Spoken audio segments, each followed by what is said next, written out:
100 रांजोंनो नोंथाङा नोंथांनि खाफाल आनजादखौ नायनो हागोन। खाफालाव दङब्ला 100 रांजोंनो नोंथाङा लाख लाख रांनि गारिनि बिगुमा जानो हागोन। खालारा जाबाय फैगौ 30 जुन।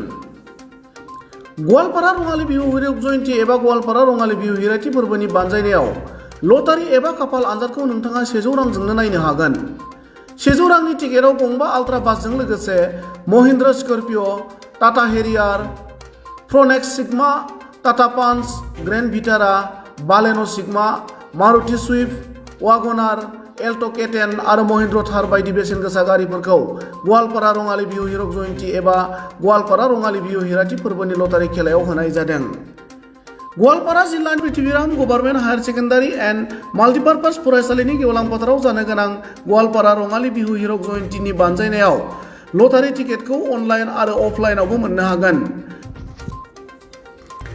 अनलाइन लटारि टिकेट लानो थाखाय नोंथांमोना स्क्रिनाव होनाय मबाइल नाम्बाराव कल खालामनो हागोन।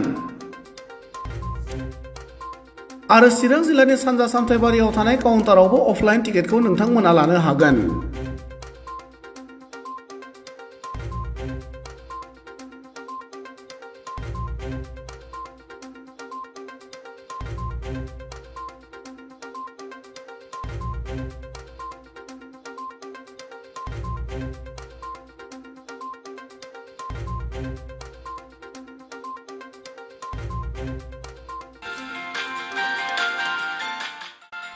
हायर सेकेन्डारि उथ्रिनाय फरायसाफोरनि थाखाय गोजोनथाव खौरां।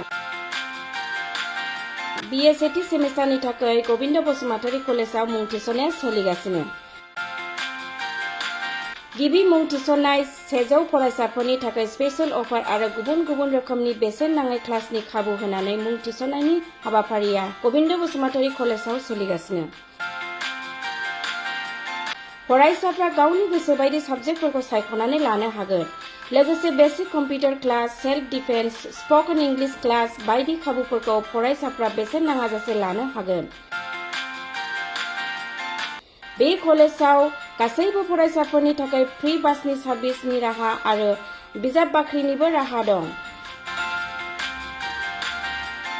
आरो बे खेबनिफ्राय भिउ सेन्टार अदेबानि एग्जाम सेन्टार महरै फरायसाफ्रा गबिन्द बसुमतारी कलेजावनो आनजाद होनो हागोन।